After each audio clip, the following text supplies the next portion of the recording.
Sejam muito bem-vindos a mais um Conversas Inquietas, promovido pela Escola de Professores Inquietos. Eu sou a Marília Dalmoro, sou assessora pedagógica aqui do Colégio Farroupilha e faço parte da equipe da Escola de Professores Inquietos.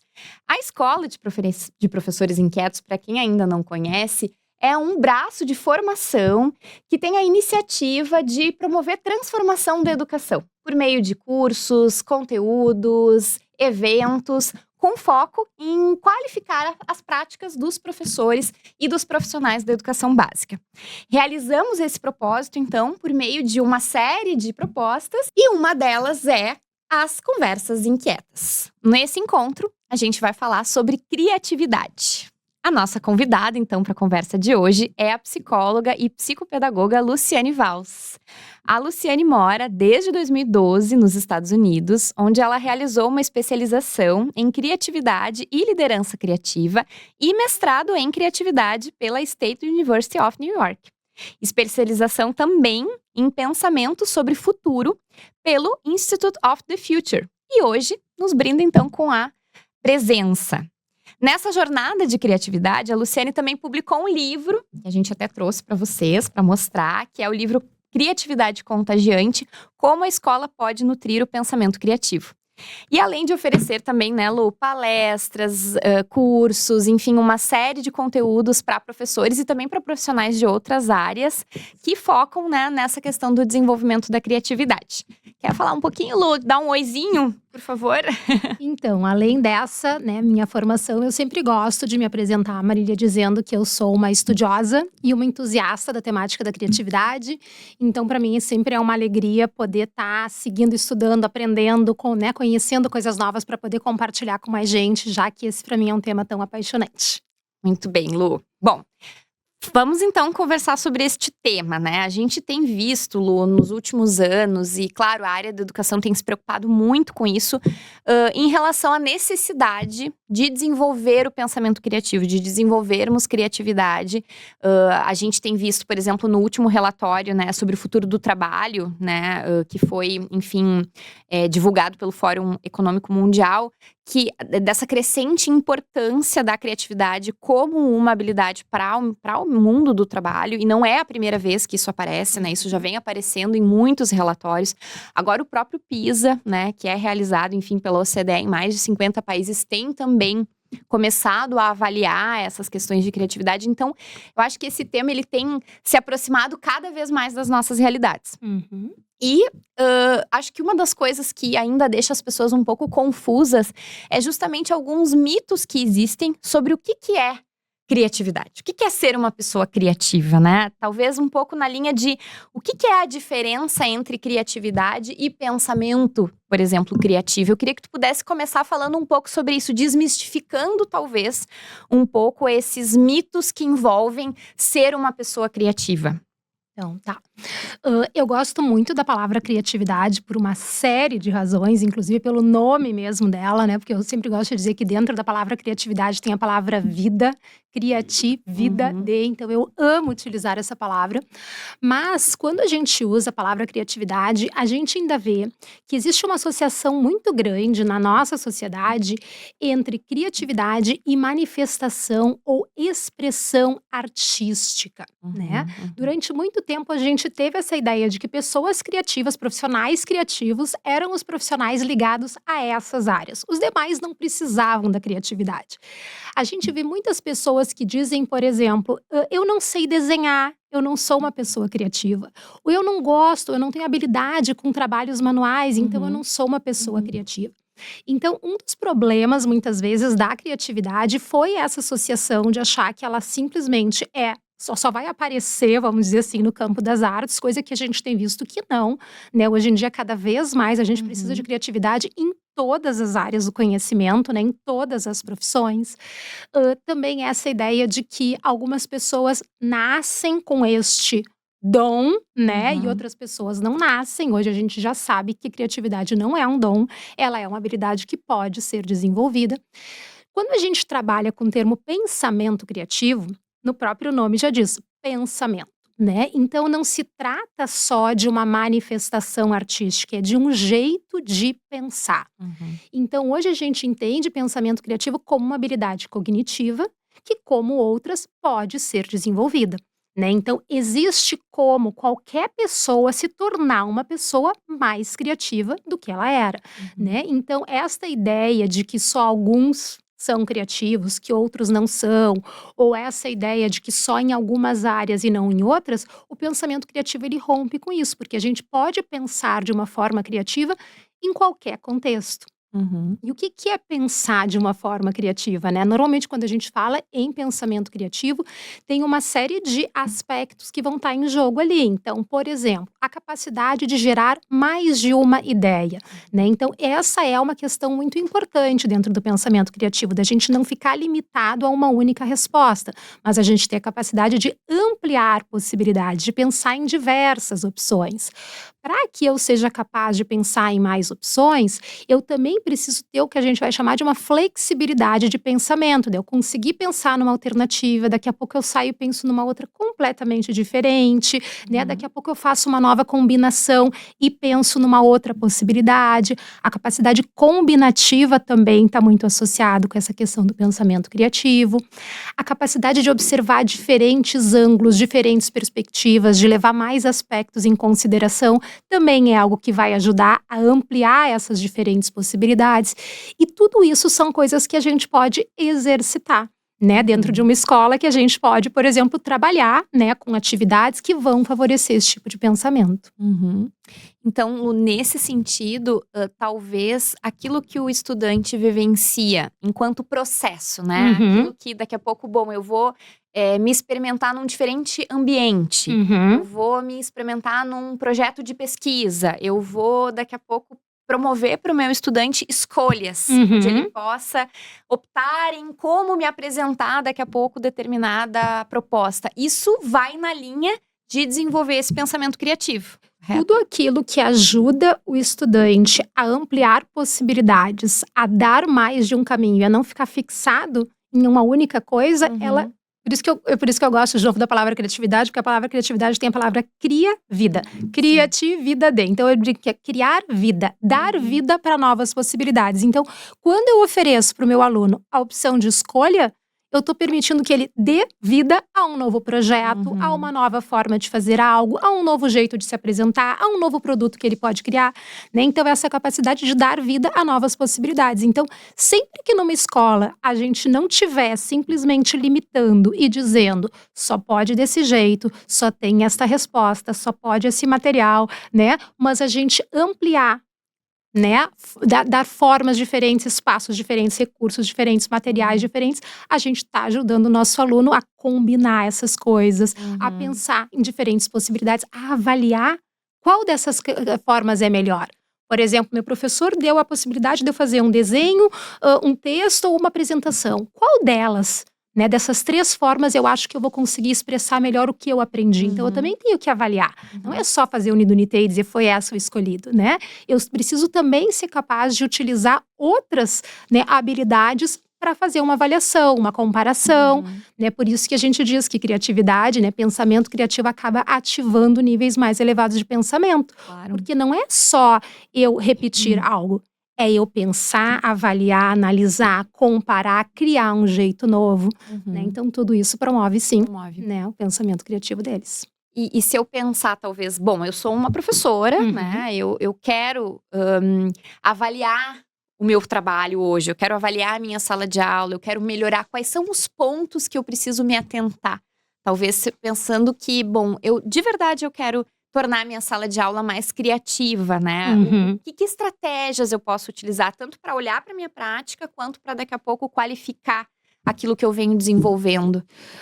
Dentro de uma sala de aula, a gente mais ou menos considera que tem 3 aspectos que vão ajudar, né, a esse ambiente ser promotor de criatividade. Tá? Então, o primeiro deles são aspectos mais do ambiente físico mesmo. Né? O que a gente precisa num ambiente físico que possa promover criatividade? Então, essa diversidade de materiais, de recursos, para que o aluno possa, né, ver qual material é mais adequado, ampliar o seu repertório, fazer combinações diferentes. Então, isso é uma questão interessante. Ter um espaço que tenha um grau de flexibilidade em termos de mobiliário também é uma coisa interessante, porque em alguns momentos a gente vai ter atividades que vão ser mais individuais, em outros momentos a gente vai se beneficiar, né, de uma criação, de uma construção coletiva. Então, um grau de flexibilidade também é interessante. Uma outra coisa que eu gosto sempre de também sugerir é a questão de, sempre que possível, a gente poder ter nesse espaço físico, não só produções finais dos alunos, mas trabalhos em andamento, né? Para a gente valorizar esse processo de construção, esse processo criativo. Então, se um aluno está fazendo uma determinada atividade, que a gente possa ter um espaço onde esses materiais vão ficando ali, eles possam olhar, observar, dar sugestões, dar feedback, se inspirar. Então, esses são alguns aspectos, vamos dizer assim, dentro do ambiente físico. Só que só isso não basta, não adianta eu ter uma mega sala de aula linda, maravilhosa, né? Porque sozinha ela não vai garantir, né, a criatividade. Aí eu preciso também estar atento a questões pedagógicas. Então, existem sim intervenções pedagógicas que são mais favoráveis para a promoção do pensamento criativo. Então, sempre que o aluno tiver uma posição de maior protagonismo, de maior autonomia, onde esse aluno pode fazer determinadas escolhas, onde esse aluno trabalha com questões que são significativas para ele, né? Todas essas questões também vão ser favoráveis para a criatividade. E por fim, a gente precisa entender que também, assim, ó, para eu poder me sentir, enquanto aluno, né, à vontade para trazer algo novo, para criar alguma coisa nova, eu preciso me sentir seguro naquele espaço. Então, a gente também precisa estar atento ao que a gente vai chamar do ambiente psicológico de uma sala de aula, né? Esse é um ambiente que permite que o aluno corra alguns riscos no sentido de trazer uma ideia que nunca foi testada, de dar uma sugestão que ninguém conhece, de, né, experimentar algo de uma forma diferente da tradicional, né? Existe um espaço de confiança ali na sala de aula, existe um espaço de valorização do erro, ou de aceitação, né, desse erro como parte de um processo. Então, tudo isso vai compor o que a gente vai chamar de um ambiente, né, mais propício. Então, uma sala de aula que promove criatividade, ela precisa ter esses 3 elementos. Vamos pensar assim, né, um espaço físico favorável, né, intervenções pedagógicas e um espaço seguro do ponto de vista mais psicológico, mais emocional. Sim, e é interessante porque nessa perspectiva eu posso trabalhar em diferentes áreas do conhecimento, na Em verdade. qualquer área, exatamente. Em qualquer área. Em qualquer nível de ensino Qualquer também. nível de ensino, sempre, claro, respeitando, né? Fiquei pensando assim, daqui a pouco eu vou ter que… pensando um pouco nos desafios, né, Lu? Porque os professores, eles acabam nos trazendo muito a questão, por exemplo, lembrei do tempo. Né? Eu já ouvi isso em outros momentos contigo, assim, o quanto que os professores se preocupem, como é que eu vou fazer dar tempo, né? E eu lembro sempre muito também da tua resposta, né? Muito na linha de que, bom, eu preciso ter intencionalidade em alguns momentos, né? Então, talvez… não é em todas as habilidades, não é em todos os contextos que eu vou trabalhar determinadas estratégias, mas eu vou precisar escolher alguns, né? E eu acho que isso é uma das coisas que também ajudam o professor a baixar e desmistificar de que eu não consigo trabalhar pensamento criativo na minha sala de aula, porque eu não tenho tempo, ou porque daqui a pouco é algo muito complexo, né? E não é quando a gente tem essa escolha bem definida, né? Eu acho que tem 2 pontos. Uma é a intencionalidade, como tu trouxesse, e outra é a clareza exatamente do que é o pensamento criativo. Porque muitas vezes o que eu vejo, de novo, quando a gente estava falando sobre criatividade, né? Muitas vezes as pessoas associam que criatividade na sala de aula só vai acontecer também se tiver associado a alguma coisa artística. Então, Sim, eu ou tenho que fazer uma produção muito elaborada, uma mão né? na massa, uma coisa assim. Então, eu preciso, além do que eu vou trabalhar, eu preciso construir uma maquete. Aí vai ter um tempo para construir aquilo. Ou eu vou precisar trabalhar com tinta, daí vai sujar. Então, assim, a gente tem muito essa ideia de que precisa esse tempo a mais, né? Quando a gente começa a entender que pensamento criativo é uma habilidade cognitiva, a gente vai entendendo que essa habilidade ela pode ser trabalhada no meio de uma explicação, no meio de uma pergunta. Por exemplo, se em vez de eu fazer uma pergunta, cite uma forma de resolver este problema.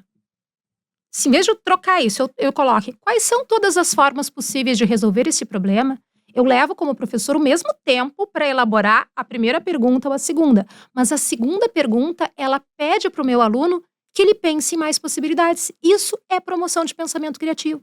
Então, isso não demanda um tempo. Eu tenho que fazer. Não.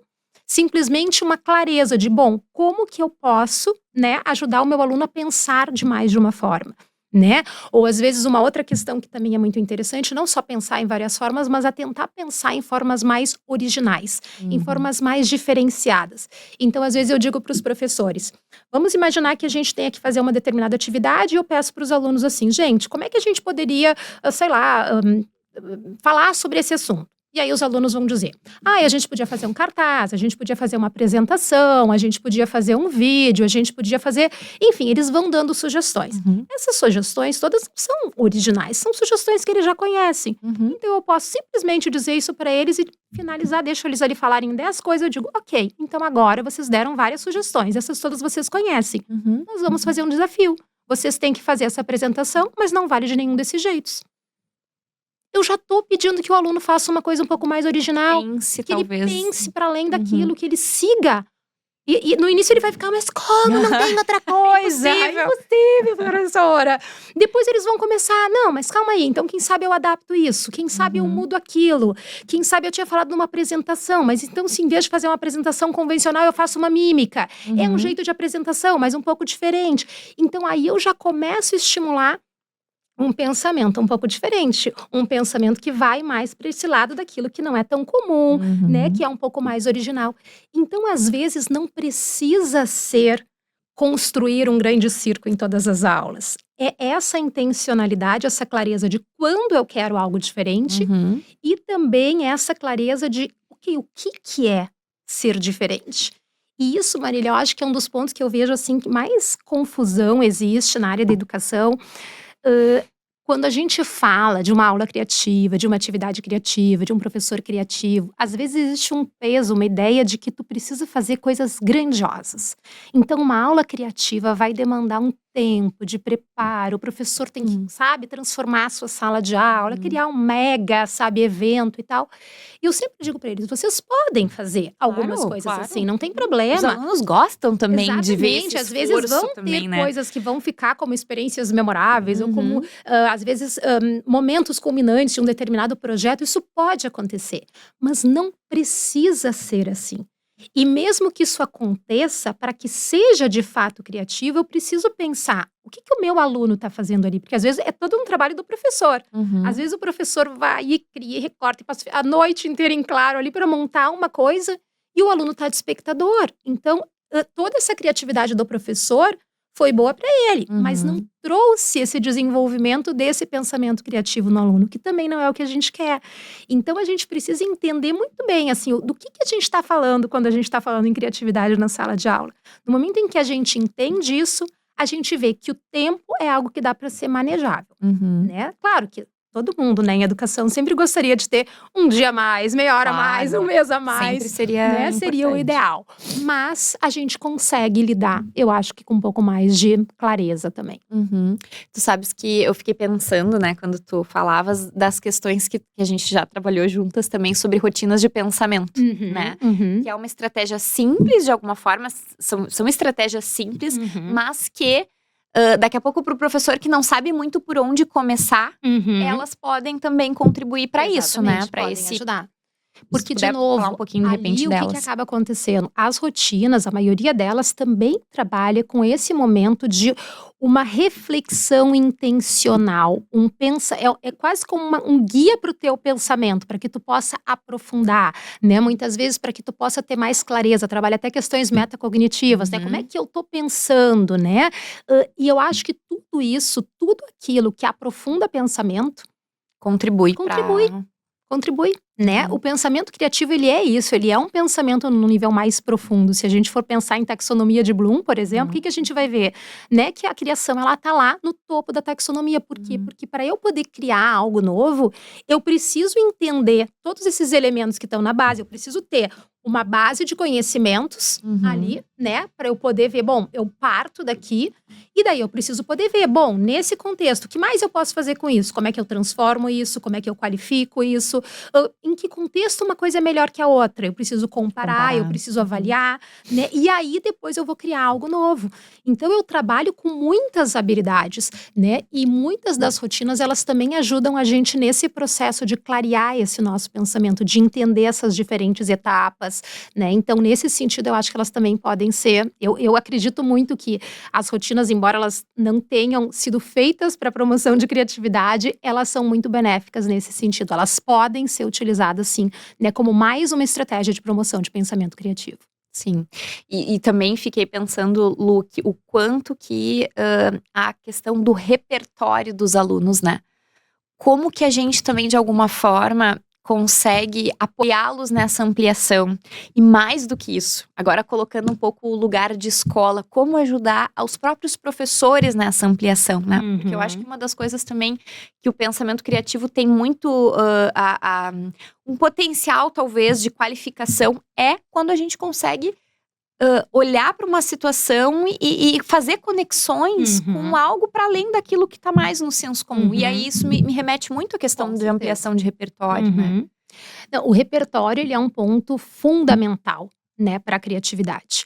Tanto que, se a gente for pensar, a maioria das atitudes que estão associadas, né, a um desempenho mais elevado em pensamento criativo, elas acabam, de alguma forma, estando relacionadas à ampliação de repertório. Né? Então, por exemplo, curiosidade é algo que a gente... Por que curiosidade? Porque uma pessoa que é mais curiosa, ela vai atrás de mais coisas, ela vai ampliando seu repertório. Né?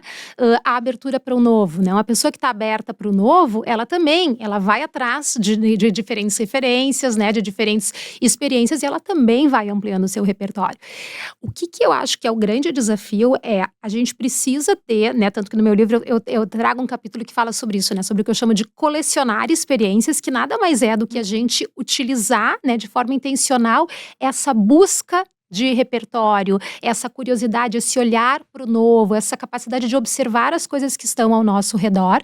Mas depois disso, depois que a gente amplia esse repertório, a gente precisa fazer algo para além de repeti-lo, né? Então, é esse que eu acho que é o maior desafio da escola, porque a escola é um espaço essencialmente de ampliação de repertório, né? A escola é esse espaço. Ela né? tem Exatamente, função, ela né? tem essa função, né? Então, assim, se a gente for pensar, uma criança entra na escola e ao longo daqueles anos de escolaridade, ela está ampliando o seu repertório constantemente em todas as áreas de conhecimento.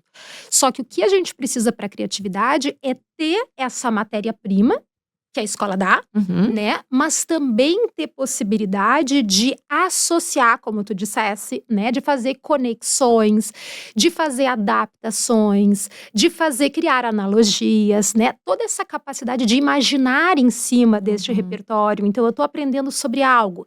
A gente muitas vezes fica falando muito, como eu sempre digo, a escola fala muito sobre o passado, o que é importante. A gente precisa de todo, né, esse repertório daquilo que já passou. Mas a gente precisa também educar para o futuro.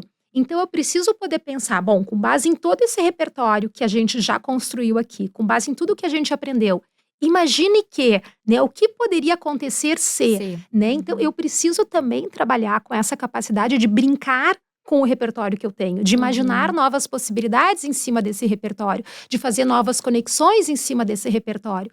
Então, o grande diferencial que eu vejo é isso, é conseguir ampliar e depois ampliar novamente ao criar diferentes combinações com ele, e não só uma repetição. E daí transpor, então, aquilo que se aprendeu, enfim, para diferentes situações, né? Diferentes situações, e aí fiquei pensando muito, por exemplo, da questão dos projetos de pesquisa, né? Da aprendizagem baseada em projetos. Eu fico, assim, pensando o quanto que talvez essas abordagens sejam muito potentes para o desenvolvimento da criatividade, né? Com certeza.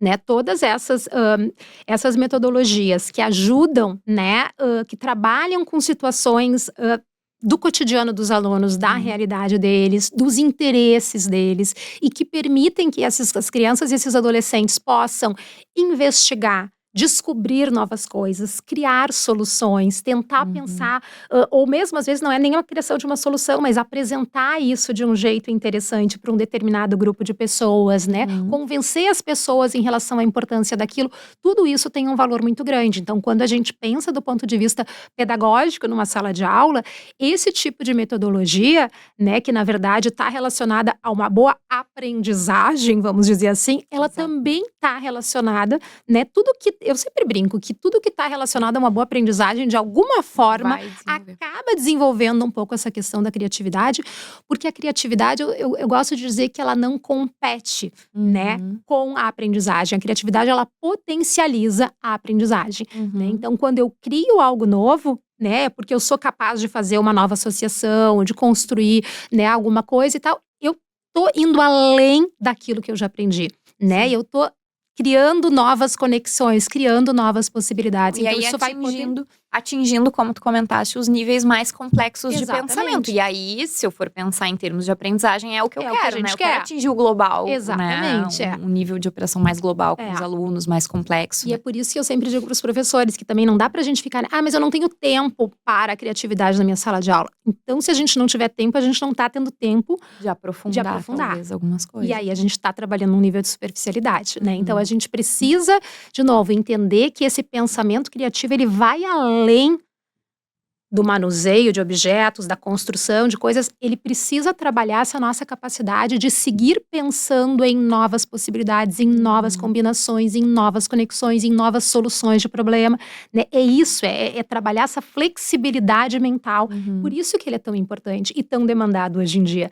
Porque a gente está vivendo num mundo que está muito diferente, está mudando de uma forma muito rápida, e essa nossa capacidade de se adaptar, de se flexibilizar, né? E pensar, puxa, isso daqui funcionava, isso daqui não funciona mais, mas se eu mexer nisso, se eu adaptar para aquilo, e se eu fizer aquilo outro, né? Então, quem tiver mais Essa repertório, condição. capacidade de, né, de ter flexibilidade e adaptação, criação de novas combinações, eu tenho mais chances de chegar a novas soluções, que é o que a gente precisa hoje, né? Sim, e aí me lembra um pouco, talvez até porque o próprio PISA tá avaliando isso, né? Claro, Porque eu entendo que é uma escolha também estratégica de com entender certeza. que a aprendizagem, né, mais complexa Uhum. também vai estar, de alguma forma, vinculada, né, a essas questões que daqui a pouco o PISA, de alguma forma, tem avaliado. Eu não sei se tu poderia falar um pouquinho, porque eu acho que isso também gerou bastante curiosidade por parte dos professores. De, tá, mas agora, então, como é que se avalia? Acho que esse é um ponto também, né, Lu, que a gente sempre conversa, que é desafiador para os professores, que é a avaliação.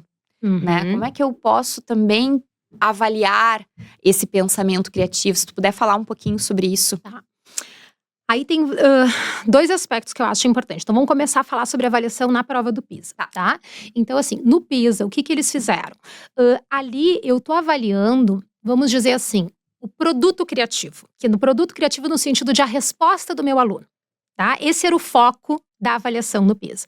Então, o PISA definiu o que é pensamento criativo para o PISA, tá? E aí, na definição de pensamento criativo, tem 3 aspectos que eles consideraram como essenciais, que estão baseados em anos de pesquisa dentro da área de criatividade. O que é o primeiro ponto? A capacidade de gerar ideias diversas, tá? Então, assim, ó, uma resposta é criativa quando um aluno não fica preso numa única alternativa, mas ele é capaz de gerar mais alternativas e alternativas diversas no sentido de em diferentes categorias, vamos dizer assim, que isso já envolve um pouquinho essa questão da flexibilidade do pensamento. Tá? Então, vou dar um exemplo assim, que não tem na prova do PISA, mas mais ou menos numa sala de aula. Então, imagina que um professor chegue e diga, vamos fazer uma determinada atividade. Como é que vocês podem representar isso daqui? Eu posso escrever um texto, eu posso escrever um cartaz, eu posso escrever... Eu tô tudo falando sobre escrever. Então, eu posso sentar mesmo modelo, exatamente, inclusive, mental. sempre pensando ali na escrita, vamos dizer assim. Aí, daqui a pouco, eu saio disso e digo, eu podia fazer uma dramatização. Opa! Aqui vai por uma outra categoria, né? Eu tô falando de uma expressão do meu corpo, né? E não só da expressão escrita. Então, quando a gente fala em geração de ideias diversas, envolve ser capaz de gerar várias ideias e ser capaz de gerar ideias diferentes entre si, nesse sentido, de em categorias diferentes, trabalhando com essa flexibilidade de pensamento. Isso foi um dos pontos que o PISA avaliou. O segundo ponto foi a geração de ideias originais. Ideias originais, na prova do PISA, são consideradas ideias mais raras, ideias mais incomuns, tá? Então, aí que entra aquele exemplo que eu dei antes, né? Então, da gente, de repente, pegar e dizer para os alunos, como é que a gente pode fazer isso? A gente começa a sugerir uma série de alternativas que são as comuns e a gente diz para eles, não, então, essas não valem. né? Ou seja, como é que a gente intencionalmente vai ajudar os alunos a irem além, né? Eu posso fazer dessa forma, eu posso pedir que eles combinem coisas. Então, olha, vocês vão fazer um texto, mas vocês vão ter que colocar nesse texto o personagem favorito de vocês, da história que vocês mais gostam. Ou vocês vão ter que falar sobre alguma experiência que vocês tiveram, não sei, né, num determinado local. Ou seja, eu tô combinando coisas que vão fazer com que a minha resposta provavelmente vai ser diferente da tua, né? Então, como é que eu estimulo essa resposta mais diferente, mais incomum, mais original? E o terceiro ponto que o PISA avaliou foi o que eles chamaram de avaliação e aprimoramento das ideias. Então, não é só criatividade, não envolve só tu ser capaz de gerar ideias, mas também tu poder ver essa ideia aqui tá adequada para esse contexto, como é que eu posso qualificá-la? Então, tinham questões onde eles davam, por exemplo, não um copo, e eles vão dizer, Luciane, melhora esse copo, como é que esse copo pode ser mais adequado, né? Então, também essa capacidade de poder avaliar e melhorar as minhas respostas. Então, na prova do PISA, pensamento criativo foi avaliado dessas 3 formas. Foi uma escolha. E essas questões, todas elas têm a ver com tem uma série de pesquisas em pensamento criativo que falam sobre a importância da quantidade das ideias, da diversidade das ideias, da originalidade das ideias e do que a gente vai chamar de elaboração, que seria essa capacidade de profundidade, de qualificar. Aperfeiçoamento. Exatamente, mas essa questão mais qualitativa, vamos dizer assim. Então, na prova, foi avaliado dessa forma. Quando eu tô numa sala de aula, tá? Então, assim, eu sou um professor e eu quero avaliar a criatividade. Eu sempre digo que antes de eu avaliar o produto criativo, eu preciso avaliar o ambiente criativo, que foi o que tu me perguntasse antes, como é que essa minha sala de aula, ela é um ambiente que está promovendo criatividade, e eu tenho que avaliar os processos também, para ver se esses processos estão sendo criativos. Porque de nada adianta eu, como professor, por exemplo, fazer uma atividade e colocar lá, gente, um dos critérios é criatividade. Mas como é que o meu aluno vai chegar na criatividade? Se eu não ajudar esse aluno a entender que processos são esses, dificilmente eu vou conseguir ter o quesito criatividade ali. E aí o que acaba acontecendo, quando eu converso com os professores, vários deles acabam me dizendo, eu coloquei criatividade. Eu digo, tá, como é que tu avalia? Eles acabam não sabendo. De novo, não tem a clareza. E aí acaba que acontece o quê? Eu dou 10 para todo mundo, eu dou 9 para todo mundo. Então não coloca, porque se não vai ser avaliado de fato, aquilo ali não vai ajudar. Porque daí aquele aluno, às vezes ele diz assim, não, mas é para eles verem que é importante. Sim, mas se todo mundo ganhou 10, então aquilo ali perdeu a importância. Porque acaba que é um ponto que eu vou ganhar com certeza, né? Agora, se eu, por exemplo, trabalho e explico para os meus alunos, por exemplo, gente, olha só, nós vamos fazer uma construção de um determinado artefato. Para essa construção, antes da gente construir, eu quero que vocês façam 3 protótipos, 3 modelos, 3 ideias aqui. Opa, eu estou trabalhando já com geração de mais de uma possibilidade. Então, o meu processo de construção já está estimulando isso daqui. Eu quero que depois vocês vão escolher um desses modelos, essas alternativas que vocês pensaram, e vocês vão tentar ver o que já existe parecido com aquilo e criar pelo menos algum elemento que seja novo, que naquele objeto não existia ainda. Então, vocês vão ter que construir um copo, vocês vão ter que colocar alguma funcionalidade no copo que normalmente não tem. Eu vou colocar uma alça no copo, eu vou colocar um adesivo no copo, eu vou colocar não sei o quê. Eu tenho que pensar alguma coisa diferente, né? Depois vocês vão ter que qualificar, vocês vão ter que dar para pessoas testarem, por exemplo, e ver. Puxa, a Luciane deu a ideia de colocar um adesivo para poder colocar um post-it. Só que, na verdade, quando as pessoas estavam segurando, elas estavam grudando o dedo delas ali. Como é que eu resolvo esse problema?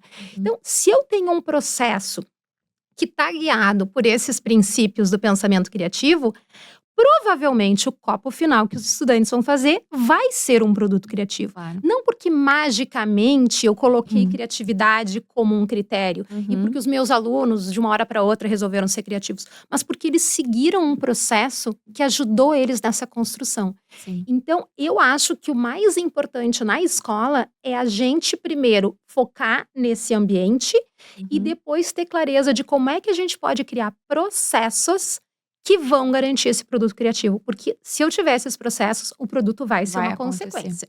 Ele vai ser uma consequência, né? Daí, nesta perspectiva, muito antes de pensar em como mensurar, em como avaliar, é o planejamento, né, Lu? Eu Exatamente. preciso, enquanto professor, olhar para esse meu planejamento, né? Uhum.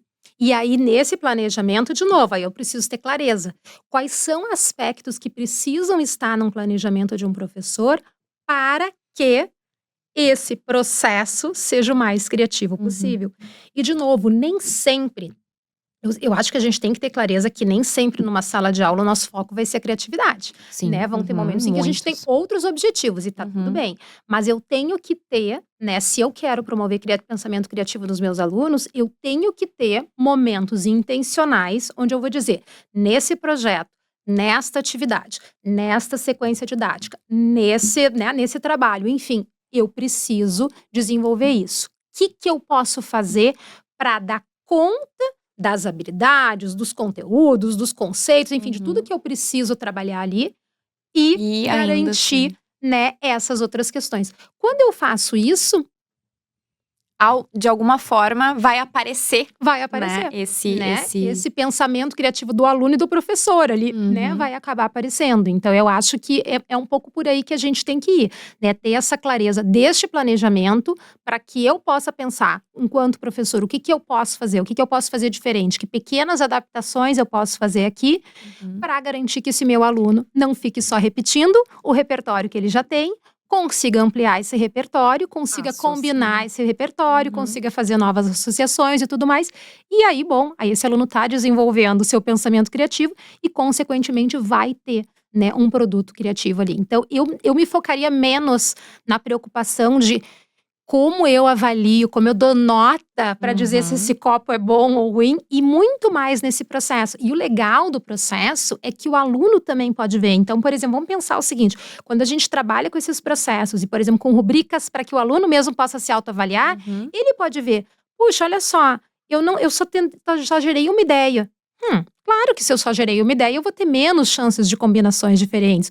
Ou eu fiquei só nas minhas ideias iniciais, eu não tentei fazer conexões com outras áreas, eu não busquei coisas, né, de lugares um pouco diferentes que poderiam me trazer esse componente da originalidade. Claro, por isso que eu cheguei num copo comum, né? Então, ele mesmo vai entendendo. E é uma coisa que os próprios alunos podem também fazer uns com os outros, né? Tu pode chegar e dizer, gente, olha aqui, tu fez isso aqui. Opa, eu tô achando que nesse aspecto aqui, tu pode aprofundar um pouco mais, né? Então, eu acho que é bacana por isso. Quando a gente foca no processo, tem muita coisa que a gente vai vendo, né? E a possibilidade de cocriação com os próprios alunos. Com certeza. Daquilo que, bom, pra gente vai ser importante olhar esses aspectos. E aí, claro que torna muito mais visível, né, pros estudantes também onde a gente quer chegar, né, qual é o objetivo.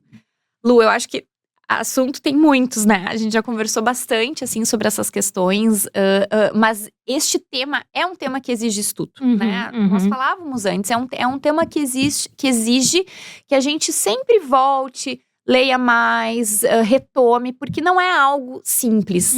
É uma mudança de mindset, na verdade, né? Tanto para o professor quanto para o aluno, para a instituição escola.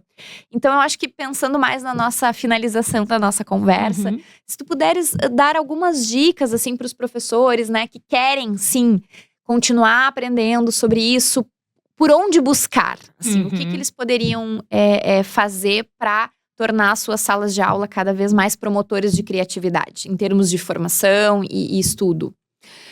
A primeira coisa que eu diria é ter essa abertura. Estar a fim de aprender coisas novas, né? Colocar isso como um ponto, como um objetivo, trocar ideias, ampliar esse repertório, experimentar coisas, né?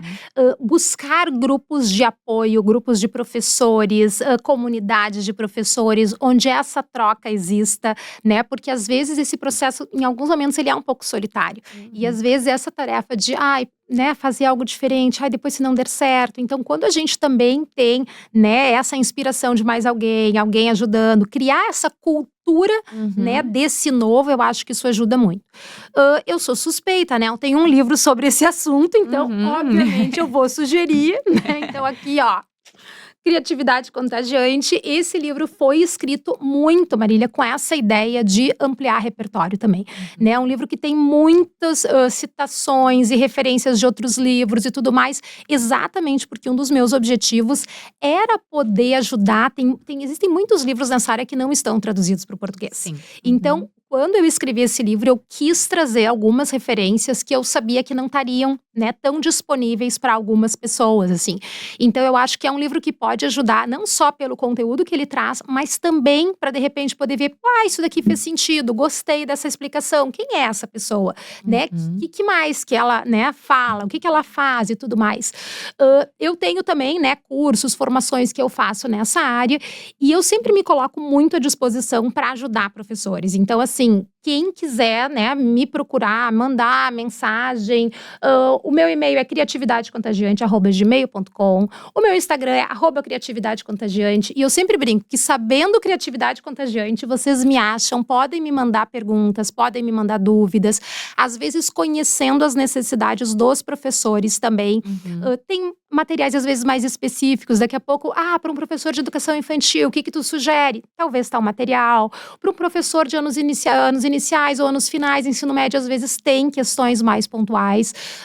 Como eu moro nos Estados Unidos, eu acabo tendo muito acesso também a material em inglês. Alguns professores leem em inglês, outros professores não têm essa mesma facilidade. Então, às vezes, tem materiais, né, que eu posso também sugerir em inglês ou plataformas, enfim, coisas que podem também estar acessíveis para eles. Então, eu gosto desse contato mais próximo e me coloco à disposição, né, dessa ajuda, porque eu acho que daí também, né, quando a gente está mais nessa coisa mais troca, próxima, né? mesmo a gente consegue às vezes ver, né? Ou até uma outra coisa que eu faço muitas vezes também é colocar professores em contato. Então, daqui a pouco eu tenho, sei lá, 3, 4 professores de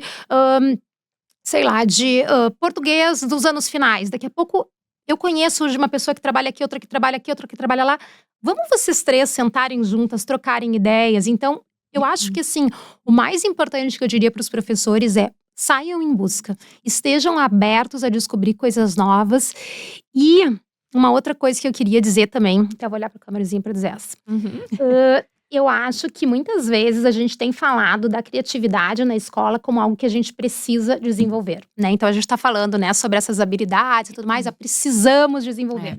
Mas eu gosto de dizer também que criatividade não é só uma coisa que a gente precisa, é uma coisa que a gente merece. Então eu acho que os professores, quando eles entendem que eles não precisam trabalhar a criatividade só para os alunos, também é para os alunos, mas para eles isso também vai ter um crescimento, a vida deles também vai ter mais propósito, mais possibilidade, mais diversidade. Eu acho que isso também é muito importante, né? A gente sentir que a gente foi capaz de criar uma aula mais interessante, que a gente foi capaz de construir algo novo, isso traz benefícios para a nossa saúde mental, isso traz um senso de realização e tudo isso também impacta a própria saúde mental do professor, né? Então eu acho assim, o que eu diria para os professores é invistam nisso, porque é também um momento de cuidado com a gente, né? De ir em busca de uma vida com mais sentido, com mais significado, com mais realização e ainda trazendo benefício para os alunos. Olha, não é pouca coisa. Não é. Não é pouca coisa, né? Ai, Lu, adorei nossa conversa. Muito, muito obrigada. Eu acho que eu agradeço em nome da Escola de Professores Inquietos. A gente sabe que quando tu vem ao Brasil, tu tem uma bateria, né, de formações e de eventos. E tu poder ter vindo aqui conversar um pouquinho, conversar também, para que os professores tivessem mais acesso, né? Daqui a pouco tem outros professores que ainda não conheciam essas possibilidades e agora passam a conhecer. Então, eu te agradeço muito. Acho que concordo muito contigo, que a gente precisa cuidar da saúde mental das pessoas, tanto dos estudantes, dos professores, e desenvolver um pensamento que me faça olhar uma situação e ampliar para além daquilo que está posto ali. Inclusive quando a gente enfrenta os problemas da vida, né? Que são complexos, mas que daqui a pouco a gente consegue pensar de outra forma. Ajuda também no nosso emocional, né? Então, só tenho realmente a agradecer. Espero que vocês tenham gostado, né? Pessoal que assistiu. E aproveito para pedir que vocês acompanhem também as redes sociais por meio do @professores_inquietos. E acompanhem a Lu, né? A Lu já deixou também aí o e-mail. E acredito que é um tema que realmente tem muito potencial de enriquecer as salas de aula, né? Para todo mundo que está, de alguma forma, imbuído nela. Obrigada, Lu. Eu que agradeço a oportunidade e que a criatividade siga aí contagiando muita gente. Obrigada.